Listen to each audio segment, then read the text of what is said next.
Muy bien, vamos a sumergirnos en un tema fascinante. Hoy emprendemos un viaje para entender cómo la arqueología bíblica ha cambiado por completo nuestra forma de ver el mundo antiguo. Y créanme, es mucho más que una simple búsqueda de tesoros.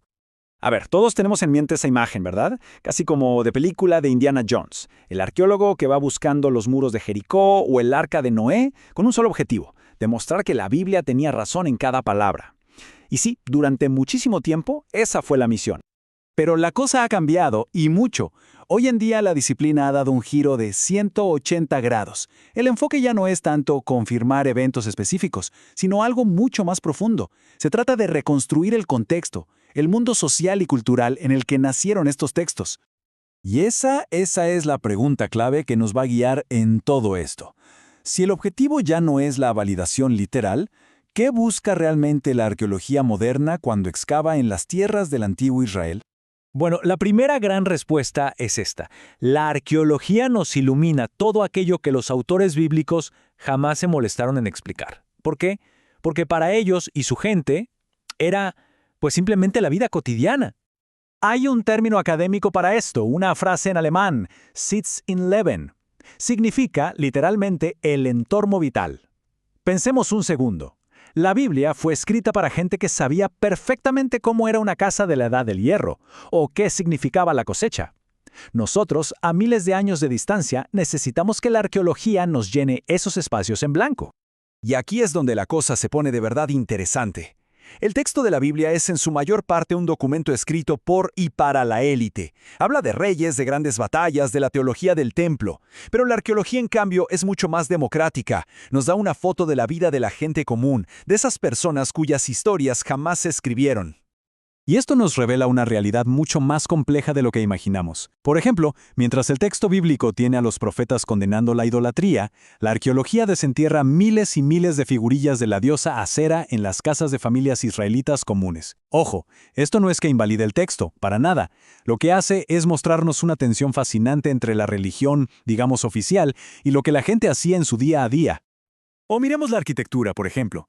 El diseño más común de las casas, la llamada casa de 4 habitaciones, nos habla de una sociedad que giraba en torno a la familia extendida. De repente, todas esas leyes bíblicas sobre la herencia de la tierra cobran un sentido completamente nuevo. No eran solo reglas abstractas, estaban diseñadas para proteger el mismísimo núcleo de su sociedad. El segundo gran aporte de la arqueología es que nos recuerda algo fundamental. El antiguo Israel no existía en una burbuja. Era parte de una conversación cultural enorme y súper vibrante en todo el cercano Oriente. Esta tabla lo explica perfecto. Miremos, por ejemplo, los descubrimientos en Ugarit, Siria. Allí se encontró poesía que usaba un lenguaje y unas imágenes súper parecidas a las que vemos en los Salmos. O los archivos de Mari, que revelaron que los profetas eran una figura social conocida en toda la zona, no algo exclusivo de Israel. Y claro, el famoso Código de Hammurabi, que nos muestra que la ley mosaica estaba en diálogo con una tradición legal que ya existía. Así que el punto clave aquí es este. No es que los autores bíblicos estuvieran copiando, no, es que estaban usando el lenguaje cultural de su tiempo para expresar su propia teología, que era única. Muchas veces, de hecho, lo usaban para discutir y diferenciarse de esas culturas vecinas, pero tenían que hablar en los mismos términos para que se les entendiera. Y esto nos lleva a la parte más, digamos, desafiante, y quizá la más importante de la arqueología moderna. ¿Qué pasa cuando la evidencia que sale de la tierra parece contradecir de frente lo que dice la narrativa bíblica? Tomemos un ejemplo muy conocido, del libro de Josué. El texto es súper claro, dramático. Una ciudad llamada Jai es conquistada de forma violenta y queda reducida a ruinas para siempre. Pero aquí es donde viene la tensión. La arqueología nos muestra que en el periodo en el que supuestamente ocurrió esta conquista, ciudades clave como Jericó y Jai o estaban deshabitadas o ya eran ruinas desde hacía mucho tiempo. La evidencia del suelo sencillamente no encaja con esa narrativa de una conquista militar masiva y repentina. Esta discrepancia, lógicamente, ha obligado a los historiadores a pensar en otros modelos. Quizá el origen de Israel no fue una invasión desde afuera, sino un proceso mucho más gradual.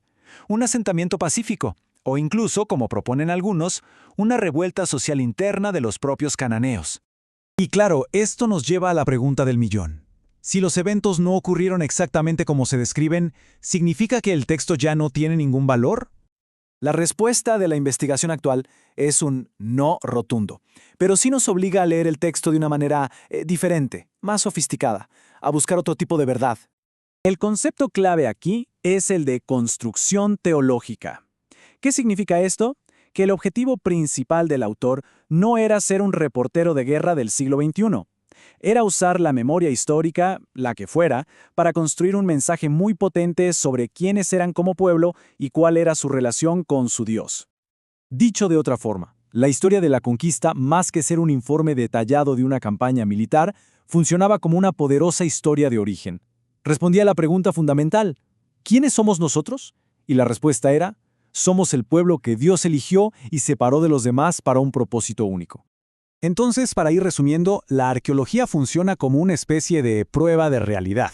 Nos obliga a meternos de lleno en ese mundo antiguo y real, nos revela la cultura y la humanidad de sus protagonistas y nos desafía a buscar una verdad que va mucho más allá de la simple exactitud de los hechos. Y con esa idea nos quedamos. ¿Qué tal si el verdadero valor de juntar el texto con la arqueología no es para probar si los hechos son correctos, sino para sumergirnos por completo en su mundo y, solo entonces, poder entender de verdad el mensaje que intentaban transmitir?